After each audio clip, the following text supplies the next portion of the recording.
A demonstration against the Keystone Pipeline greeted President Obama on his visit to the Bay Area. Meanwhile, a young upstart in Silicon Valley will challenge six-term Congressman Mike Honda for his seat.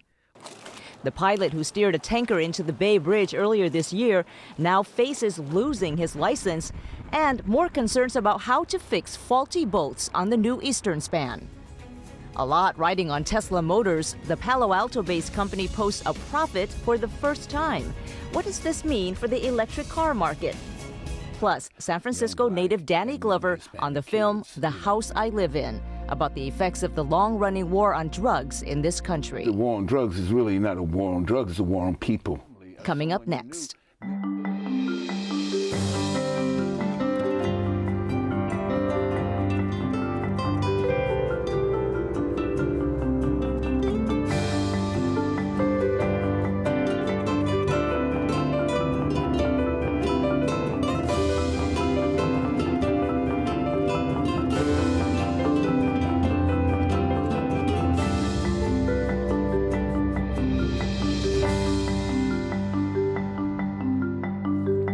Good evening, I'm Thuy Vu. Welcome to This Week in Northern California. 1 year ago this week, the shootings at Oikos University in Oakland took 7 lives. Today, the national debate over how to stem gun violence continues. California already has some of the toughest gun control laws in the nation, and lawmakers are considering additional bills. Berkeley Assemblymember Nancy Skinner's bill to regulate ammunition purchases cleared a committee this week, but still requires full approval by the Assembly and Senate. We'll continue to report on developments. Now on to our news panel. Joining me are David Baker, San Francisco Chronicle energy reporter, Tom Baker, KTVU News consumer editor, and Carla Marinucci, San Francisco Chronicle senior political writer. President Obama's first visit to the Bay Area since his re-election wasn't without controversy. Republicans accused him of coming to Billionaire Row, and protesters demonstrated against the proposed Keystone XL oil pipeline, which would carry tar sands oil from Canada to the Texas Gulf Coast. Now, Carla Marinucci, I know you were at some of those events. That's right. What was the purpose of the president's trip here, and what came out of it? The purpose was money. This was the president's first trip since the re-election, the San Francisco Bay Area, the ATM, and he was doing a very big favor to Nancy Pelosi coming in to San Francisco, picking up $3.25 million in 2 events in one night. Not bad.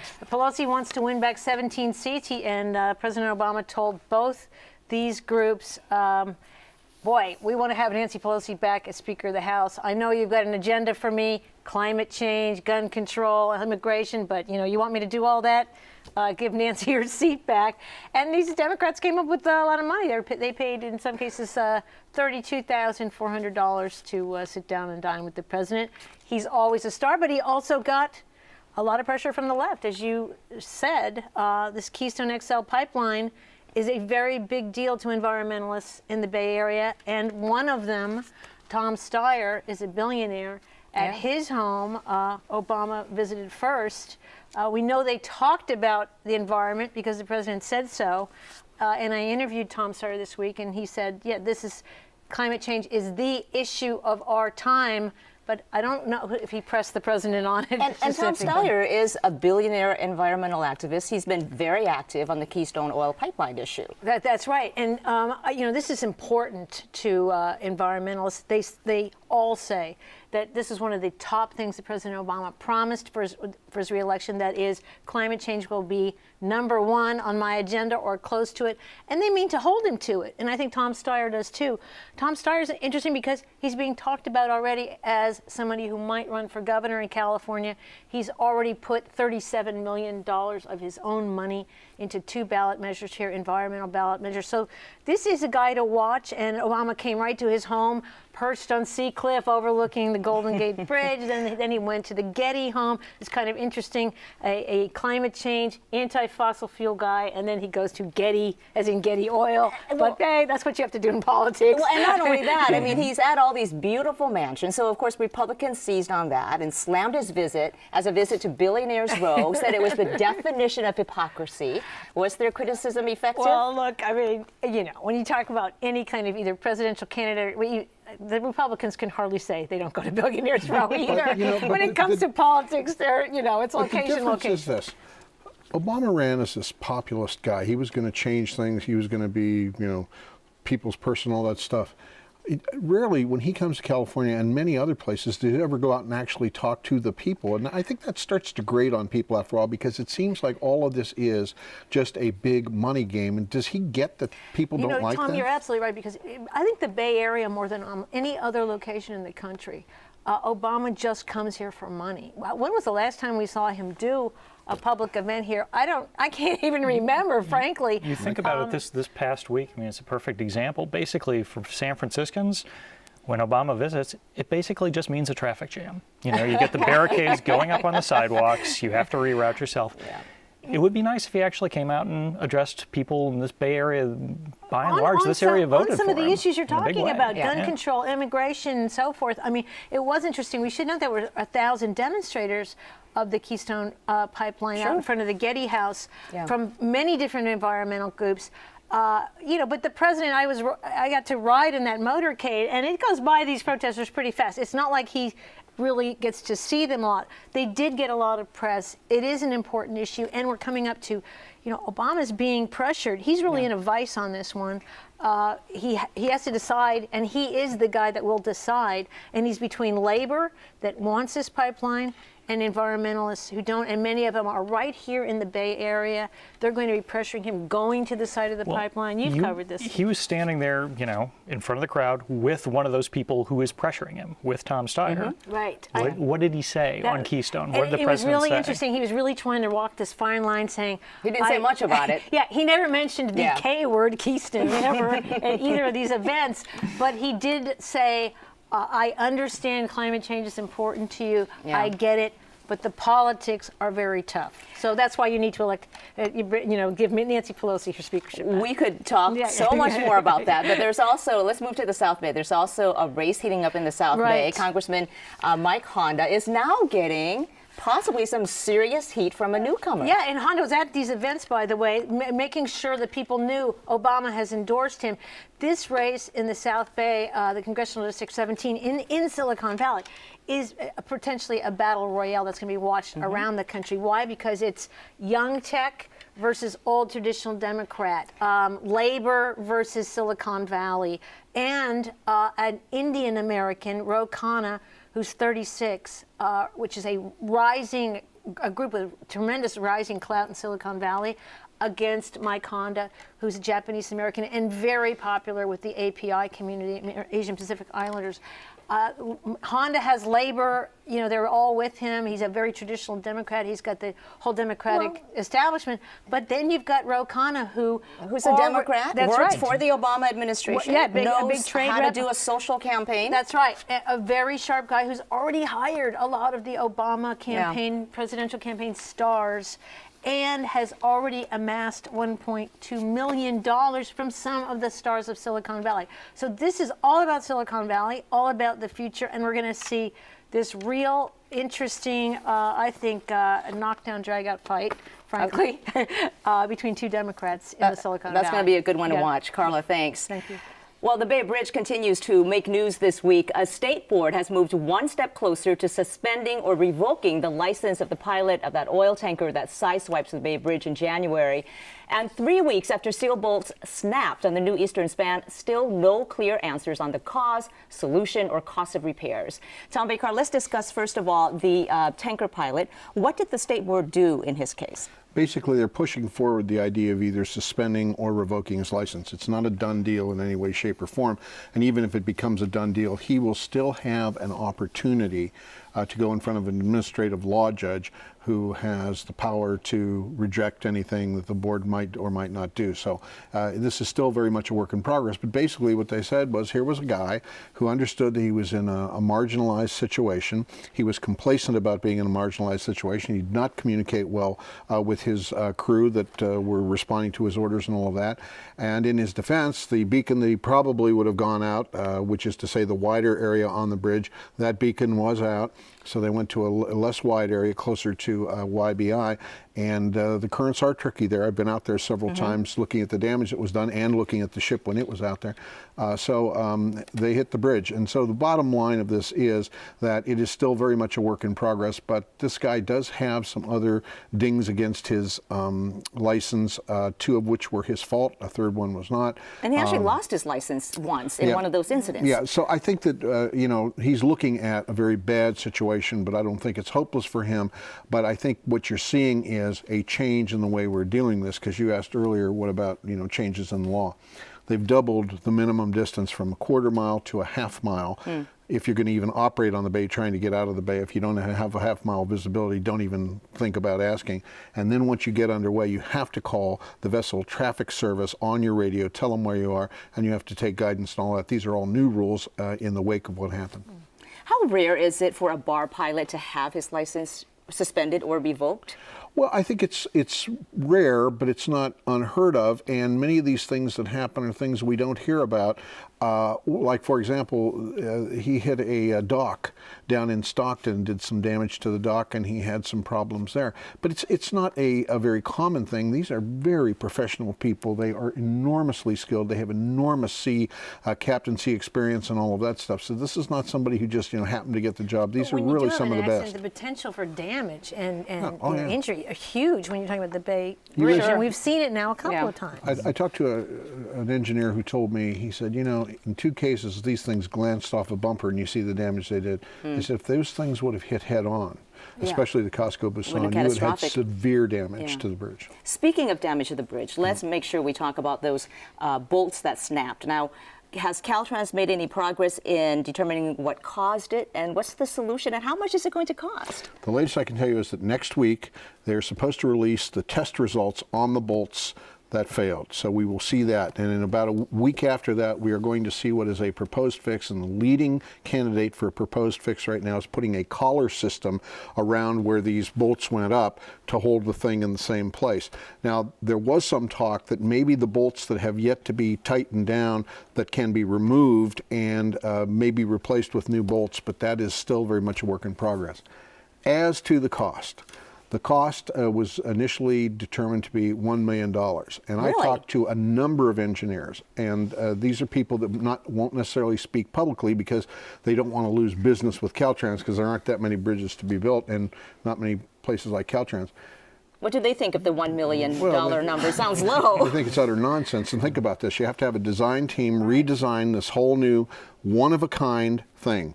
Secondly, you have to then put it in front of a peer group, some of which are going to want to be paid for their peer group review, and you're going to have to do that.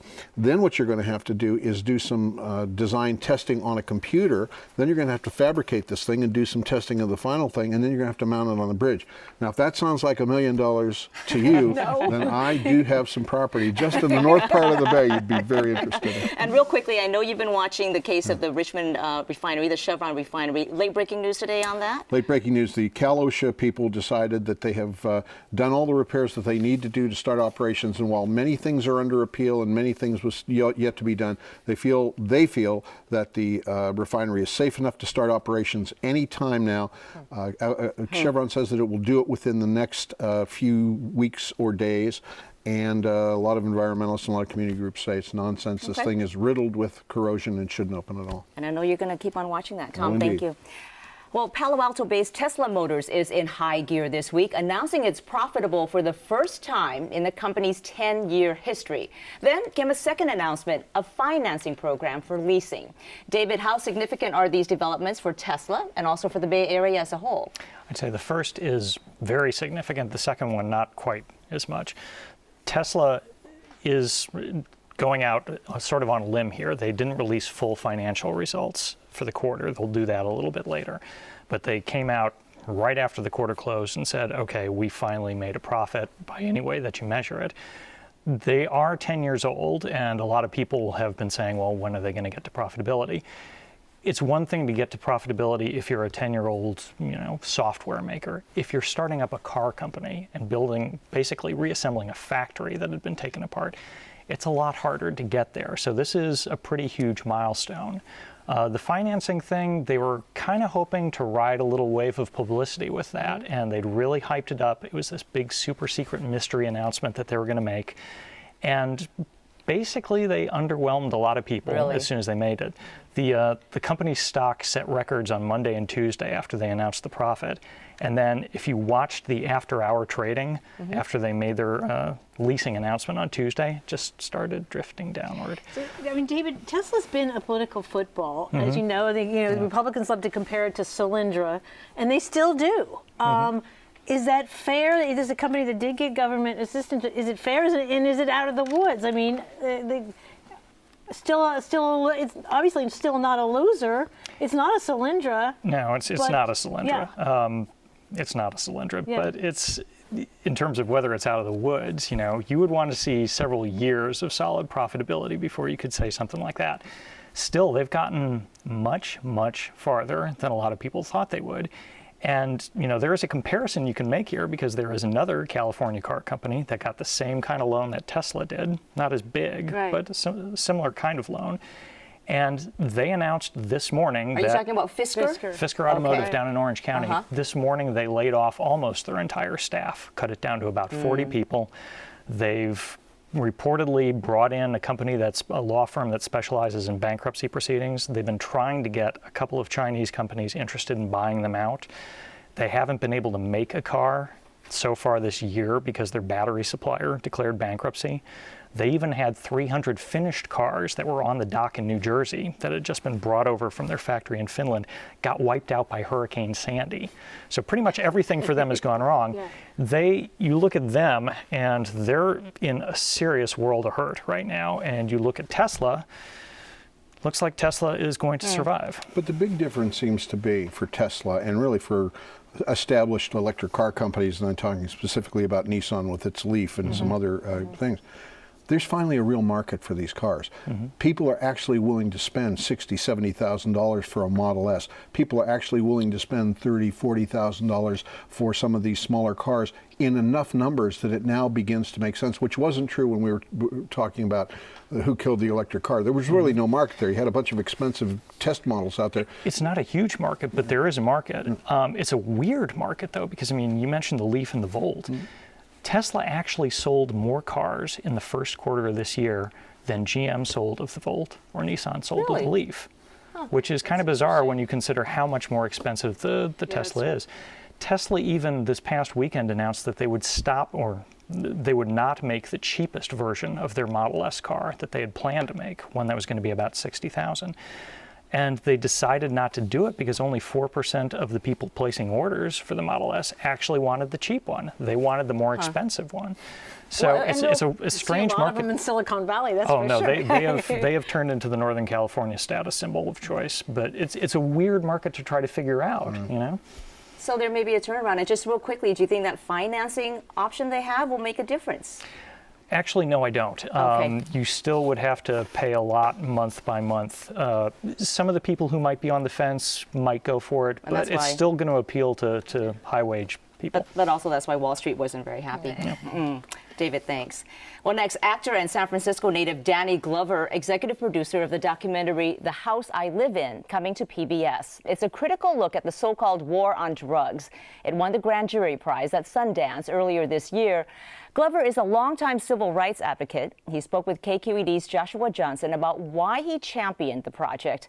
First, a clip from The House I Live In. It's absolutely true that drugs have destroyed lives, that heroin and cocaine, for example, do nothing to engender individual dignity. But while covering the drug war as a journalist for more than a decade, I came to understand that what drugs haven't destroyed, the war against them has. Danny Glover, welcome. Thank you. What about the idea of doing a documentary specifically on the war on drugs appeal to you? It's one of the issues that we never talk about, specifically about what is happening in our neighborhoods, cities, urban areas in this country. So we know that there's a direct correlation to the supposedly war on drugs and the increase in prison incarceration in this country, particularly among young black and young Hispanic kids. And that whole term of from the cradle to prison is a real term that happens in our communities for, you know, hundreds and hundreds of thousands of young kids. So the question of that war on drugs, and I think it's very important for us to understand what it means, what are the supposedly the intended consequences, and what were the unintended consequences of that war on drugs. By a show of hands, how many people here had any kind of drug involvement and why they're in here? I'm in there for selling drugs. I have a life and 30-year sentence. I killed a guy back in 1984. How'd that happen? I just dope and out of my head, and I wound up shooting a guy in the mouth and killed him. I saw a lot that I recognized of where I grew up. I'm from South Florida, and there were quite a few scenes in Miami and Broward County, so I saw a lot of streets and neighborhoods that rang very true to me. I wonder how much of it rang true to you in your experience. You grew up in public housing in San Francisco till you were about 10 years old. I grew up until I was 11 years old. Right. I lived in Baby Hunters Point. I lived in the Betrayal District, and my parents bought a home in the Western Additions in the Haight-Ashbury when I was 11 years old. And yet we weren't immune to what was happening in that. I mean, I can name several of my friends that I grew up with, many friends that I grew up with, who went through the prison industrial complex, got it caught up in the war on drugs, in a sense, whether using them or whether selling them. And from the time that I was maybe about 20 years old, I can record, or even a little bit younger, record men that I knew who died as a result of that. Now, a lot of the documentary has to do with issues of race and class and subjects that a lot of people don't like to discuss in polite company, but that are integral to really understanding the war on drugs, the history behind it, the current predicaments a lot of people find themselves in. I mean, this is really rather thorny stuff. The numbers, the demographics, the numbers don't lie. The fact that so many African Americans are incarcerated, there has to be something beyond just the fact we represent 12% of the population, and yet we represent nearly 50% of the prison population. It doesn't take a rocket science to say something is wrong, and we know that particularly in those communities, African American communities, communities that are in that where people migrated from often the South, came to urban cities, got jobs, good paying jobs, low skilled jobs, got those jobs, and those jobs were finally outsourced to somewhere where the labor was cheaper and everything. That's a reality that no one talks about. We don't even talk about deindustrialization as it affects not only African Americans, but working class and the union. The fact that at the end of World War II, we had a union population that represented more than 40% of the workers were in unions. Now we're down to something about 11%. We never discussed the situation. So if you're talking about race/class within that context, then you have a different other picture of what the situation is. I think it's also something people don't like to discuss, because once you hear something like that, it's easy to look at it and go, wow, this is fascinating. I learned so much. What am I supposed to do about that? I mean, this is a gigantic problem that I think a lot of people, I mean, I came away from the documentary feeling like I really understood this problem in a new way, but even more confounded in terms of what to do about it. Well, there are groups that are doing things about it, you know. I mean, programs like the Sentencing Project, or different lawyer groups who understand what the dilemma is. We understand what the dilemma is, you know. I mean, we could do something in terms of campaigning against this whole thing of 3 strikes, you're out, which, or the death penalty, all these manifestations. Mandatory minimums. Mandatory minimums, all those things, the kind of things that are happening, I think, that are happening around the country. Beyond the documentary only gives us a sense or context in which to look at the situation, and also introduces us to some of the work that some people are doing around the country. And to those who will look at this and say, I can't believe that anyone would suggest that we would go soft on the war on drugs, or that we would retreat from the war on drugs and give up after 42 years, what would you say to them? Well, the idea of the war on drugs is really not a war on drugs, it's a war on people. And essentially, the documentary allows you to identify real stories that happen. I mean, we've shown this documentary and real consequences that have happened as well. We've shown this documentary to high school students, the group in Washington, D.C., and when asked to raise their hand, how many of you know about the experience within your own family of someone you knew, nearly the whole audience of black students raised their hand. So this is a reality that exists. These men and young men and women knew the story, but also knew that they were in harm's way and endangered by the same circumstances as well. But you can put this in Chicago and it resonates the same way. You can put it in certain places in New York and it resonates the same way. Those are communities that have been affected directly by this experience. Right. They know the story. And in fact, the beautiful thing about this is, as we've been able to do with a number of our documentaries, is find the constituent audience, find that audience which is able to directly identify with the story by their experience. So since in that sense, what the film does was validate an experience that often is left undealt with, that becomes out of the political discourse, the public discourse. It goes untold. I think there's some amazing storylines built into this documentary, The House I Live In. Danny Glover, I certainly hope it prompts as hot a conversation as we've had this afternoon. Thanks for talking to us. All right, then. Thank you. Appreciate it. All right, then. And The House I Live In airs nationally as part of the PBS series Independent Lens. It can be seen here on KQED 9, Monday, April 8th at 10 p.m. And that's all for tonight. I want to thank all of our guests for being here with us. And remember to visit kqed.org/thisweek for archives of the show, to subscribe to our newsletter and podcast, and to share your thoughts and story ideas. And by the way, today was the Giants' home opener, and we want to wish them another winning season. I'm Thuy Vu. Thanks for watching. Good night.